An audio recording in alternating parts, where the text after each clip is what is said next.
நண்பர்களே, நீங்க இன்னும் இந்த கதையோட பார்ட் 1 பார்க்கலனா, மேல இருக்கிற ஐ பட்டன கிளிக் பண்ணி பார்ட் 1 பார்த்துட்டு திரும்ப வாங்க. இப்படியே சூழ்ச்சியா பேசிக்கிட்டே 2 காகங்களும் ரொம்ப சந்தோஷமா சிரிச்சாங்க. இப்படியே சில தினங்கள் ஆனது.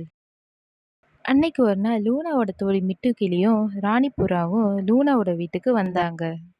லூனா, வா நம்ம நதிக்கரைக்கு போய் கொஞ்ச நேரம் பொழுது கழிச்சிட்டு பிறகு தண்ணீர் எடுத்துக்கிட்டு வீட்டுக்கு வரலாம். இதையெல்லாம் ஒரு மரத்துல ஒளிஞ்சு நின்று பார்த்துக்கிட்டு இருந்த காலுக்காகவும் பெல்லிக்காகவும் லூனா எப்போ வீட்டை விட்டு வெளியே போகும்னு பார்த்துக்கிட்டு இருந்தாங்க. பிறகு கொஞ்ச நேரத்துல லூனா, மிட்டுக்கிளி, ராணிப்புறா இவங்க 3 பேரும் நதிக்கரையை நோக்கி பறந்து போனாங்க. பிறகு காகங்கள் 2 பேரும் லூனா குருவி வீட்டுக்கு போய் கதவை சாத்திக்கிட்டாங்க. நதிக்கரைக்கு போன லூனா குருவி ஒரு பானையில தண்ணீர் எடுத்துக்கிட்டு மாமரத்துக்கு ஊற்ற வந்தது. லூனாவை பார்த்த மாமரம் பிறகு இப்படி பேச ஆரம்பிச்சது. குருவியே, நீ ஏன் இத்தனை நாட்களா இங்க வரல? தாக கிடந்த என்ன தண்ணீர் ஊற்றி வளர வச்ச. இப்ப என்னோட மரத்துல பாரு, நிறைய மாம்பழங்கள் விளைந்திருக்கு.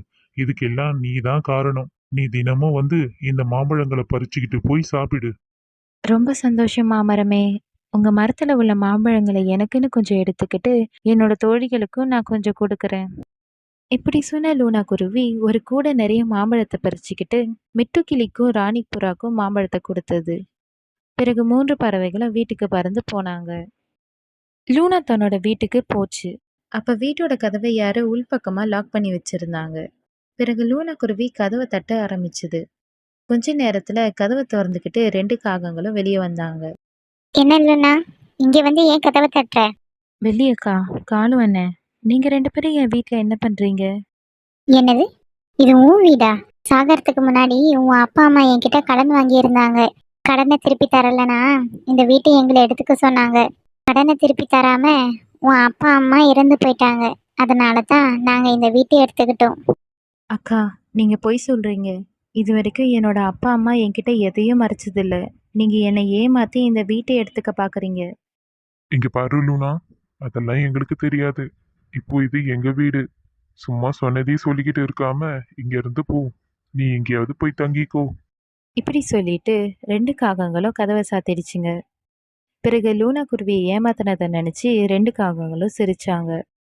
இப்படியே இரவு நேரம் வந்தது. லூனா குருவி எங்க போய் தங்குவதுன்னு தெரியாம அழுதுகிட்டே இருந்தது. பிறகு தன் தோழிகளான புறா கிட்டேயும் கிளிகிட்டேயும் காகங்கள் 2 பேரும் தன்னை ஏமாத்தின விஷயத்த சொல்லுச்சு. மிட்டு, ராணி, உங்க வீட்டுல எனக்கு தங்குறதுக்கு இடம் கொடுக்குறீங்களா? இன்னைக்கு ஒரு நாள் மட்டும் என்னோட வீட்டில தங்கிக்கோ லூனா. ஆனா நாளையில இருந்து நீ வேற வீட்டை கட்டிக்கோ. பிறகு வேற வழி இல்லாத லூனா குருவி அன்னைக்கு இரவு மிட்டுக்கிளி வீட்டுல தூங்க ஆரம்பிச்சது. அடுத்த நாள் பொழுது விடிந்தது.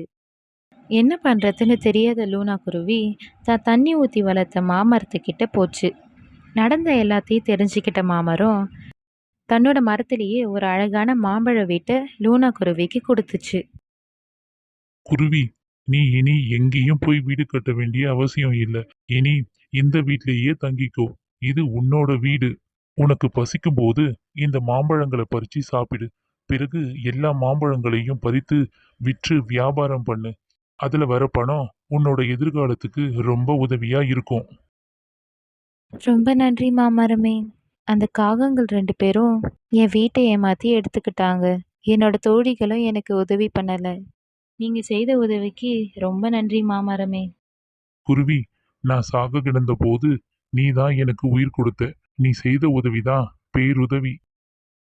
பிறகு லூனா குருவி தன்னோட மாம்பழ வீட்டுக்குள்ள போச்சு. ஒரு கூடையை எடுத்துக்கிட்டு எல்லா மாம்பழத்தையும் பறிச்சு ஒரு வண்டியில வச்சு அந்த காட்டுல உள்ள எல்லா பறவைகளுக்கும் விற்க ஆரம்பிச்சது. மாம்பழம் வாங்குங்கம்மா, மாம்பழம், ருசியான மாம்பழம், சுவையான மாம்பழம், இனிப்பான மாம்பழம். இப்படி எல்லா காட்டுலயும் லூனா குருவி மாம்பழத்தை விற்று நிறைய பணம் சம்பாரிச்சது. பிறகு தனக்குன்னு இன்னொரு வீட்டையும் வாங்குச்சு. அந்த காட்டுலயே பெரிய பணக்கார பறவையா லூனா இருந்தது. காட்டுல கஷ்டப்படுற பறவைகளுக்கும் உதவி பண்ணுச்சு. இதையெல்லாம் பார்த்து பொறாமப்பட்ட அந்த காகங்கள், இந்த மாமரத்தால தானே அந்த லூனா குருவி பணக்கார பறவையா ஆச்சு.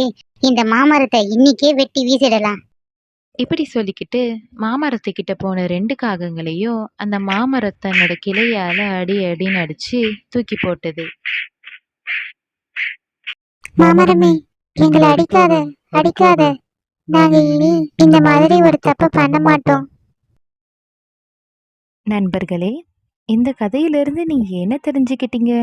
நமக்கு ஒருத்தர் செய்த உதவிய மறக்காம, அவங்க கஷ்டத்துல இருக்கும்போது உதவி பண்ணணும். இது நம்ம அவங்களுக்கு பண்ற பேருதவி. இந்த வீடியோ உங்களுக்கு பிடிச்சிருந்தா லைக் பண்ணுங்க, ஷேர் பண்ணுங்க, சப்ஸ்கிரைபும் பண்ணுங்க. தேங்க்ஸ் ஃபார் வாட்சிங்.